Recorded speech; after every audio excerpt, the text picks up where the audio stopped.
Welcome to the second installment in my 9-day bike trip series where I'm exploring central and eastern Ontario from the seat of my bicycle. In this segment I'll be riding from the town of Cobourg to Sandbanks Provincial Park in Prince Edward County. Cobourg is the only major community I'll be passing through along the way today. For the most part I'll be following the Great Lakes Waterfront Trail signed bike route. So I woke up this morning just before 7 a.m. at my campsite at Cobourg's Victoria Park Campground. On previous trips I've found my first night sleeping in a tent usually isn't the most restful, since it's a bit of an adjustment from sleeping in a bed. However, this time I had a remarkably good sleep and am feeling energized and ready for a long ride today. Out in Lake Ontario I can see a cargo ship traveling down the shoreline.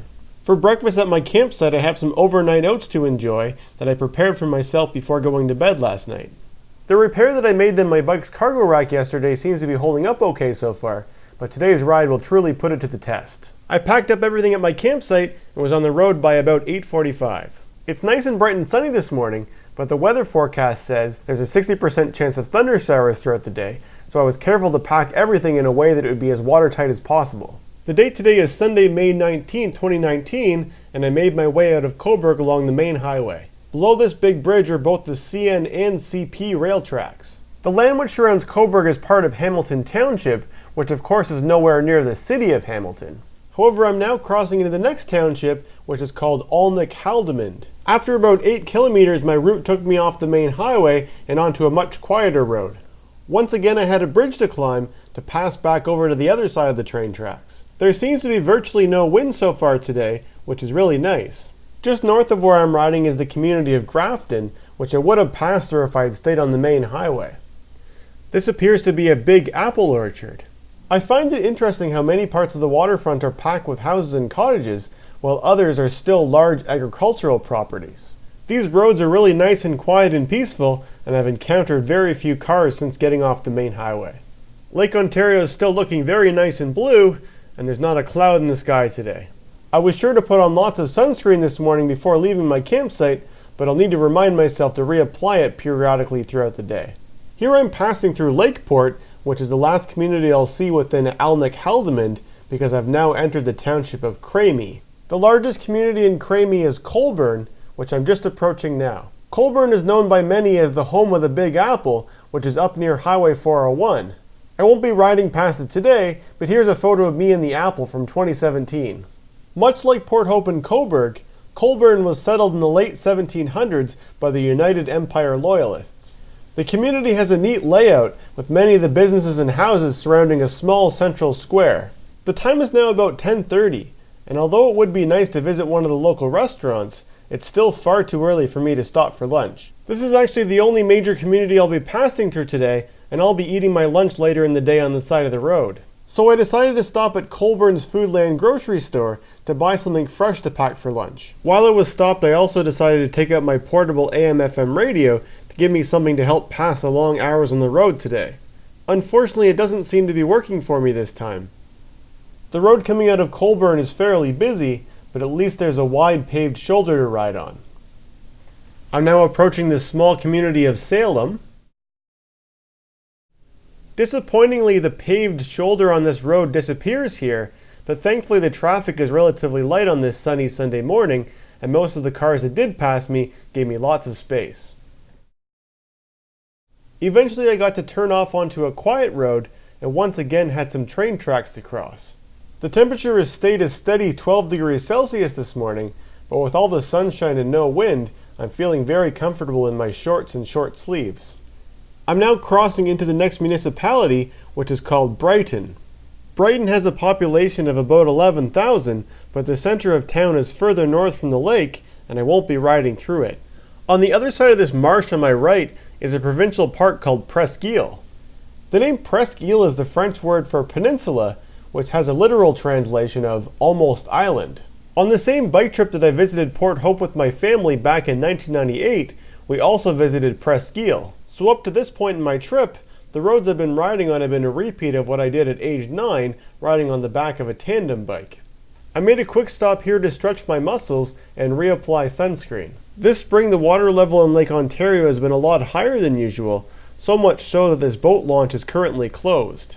With all this blue sky and sunshine, I'm really having a hard time believing those thunder showers that were predicted will actually be coming. My route is taking me back onto a major highway, but thankfully it has a nice bike lane on it. Here I'm passing the Brighton Speedway. I'm now entering the next municipality, which is the city of Kenty West, located within Hastings County. I'll only be in this county very briefly because up ahead I'll be crossing the Murray Canal. The Murray Canal connects the west end of the Bay of Quinte with the open waters of Lake Ontario. The portion of land on the south side of the canal is Prince Edward County. With this canal in place, Prince Edward County is technically an island, but it would have been really confusing if they tried to rename themselves Prince Edward Island. Construction of the Murray Canal was completed in 1889 and it has a total distance of about 8 kilometers. Since the canal connects together two bays on the same lake, it doesn't require any locks. Once again, the higher than normal water levels on Lake Ontario are very noticeable here. The canal was originally built with commercial shipping in mind, but is primarily used for recreational boating in the modern era.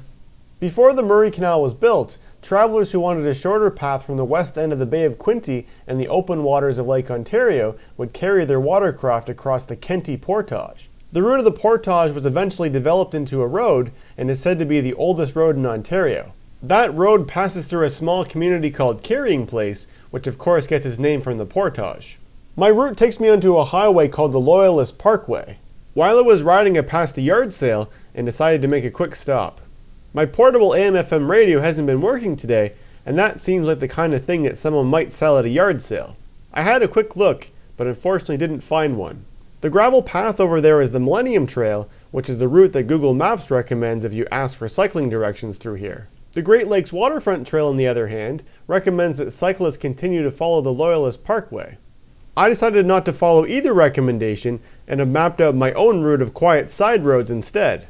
If I had continued on the Loyalist Parkway, I would have reached a community called Consacon, but instead I'm heading east along a road which is following the northern shoreline of Consacon Lake. The Loyalist Parkway has a paved shoulder, which makes it somewhat bike-friendly, but when given the choice, I much prefer quiet roads like this, which have virtually no traffic. The time is now 1:30, and I've traveled 57 kilometers so far today. I decided this would be a good point to stop to have my lunch, and I found this nice shady spot next to the lake. My lunch today is the food that I bought in Cobourg, which consists of 2 mini ranch chicken wraps and a chicken salad sandwich. Later in my ride, I'll probably finish it off with an apple. The temperature still only says 12 degrees Celsius, but it feels a lot warmer than that. Consacon Lake flows into Weller's Bay on Lake Ontario through a small dam at the west end of the lake. It seems like a really nice quiet lake, and I'm really enjoying my ride alongside of it. Before lunch I was starting to notice some dark clouds overhead and was bracing myself for the thunder showers, but those clouds all seem to have passed now. Here I'm passing the east end of Consacon Lake, where it's fed by the Melville Creek. After that nice ride along the lake, the custom route I planned now has me riding a short stretch along this busier road. According to the sign, I'm now entering Ward 6, which is called Hollowell. Prince Edward County is a single-tier municipality with 10 wards. The total population of the municipality is presently about 25,000. I'm once again riding on a relatively quiet road and enjoying finishing the remainder of my lunch. I've definitely been noticing a lot of electric solar generation so far on this trip. I missed one of my turns and had to ride a very short stretch on this busy highway, but soon was back on a nice quiet country road. Here my route merges back with the Loyalist Parkway as I approach the community of Bloomfield. With all the sunshine, I've certainly been drinking a lot of water today. I'm carrying with me 4 700 milliliter water bottles, and my 4th bottle is now almost empty. Thankfully, I was able to find somewhere in Bloomfield where I could refill my water supply. Here once again I'm passing the Millennium Trail, which I assume is supposed to be just for people on foot and on bike, but I spotted someone barreling down it on their four-wheeler. I've now traveled about 85 kilometers and should only have another 13 kilometers to my campsite. The water I can see in the distance over on my right is called West Lake. The road I'm riding on here is relatively busy, but at least the speed limit's only 50 kilometers per hour. I've been noticing a lot of fields like this with yellow flowers, which I'm pretty sure are just dandelions, or in other words, just a weed. With 94 kilometers under my belt, I was glad to see the signs welcoming me to Sandbanks Provincial Park, which is my campground for tonight. On the Victoria Day long weekend, alcohol is banned in most Ontario provincial parks. The ban has no impact on me, but it seems a bit unusual that it's banned only this one weekend of the year. After checking in at the park's gatehouse, I proceeded to my campsite. Since I knew the park would be quite busy for the long weekend, I reserved a campsite ahead of time. The water I'm crossing here is the outlet river, which is where East Lake flows into Lake Ontario. It's nice to see so many people out enjoying the water on this beautifully sunny day.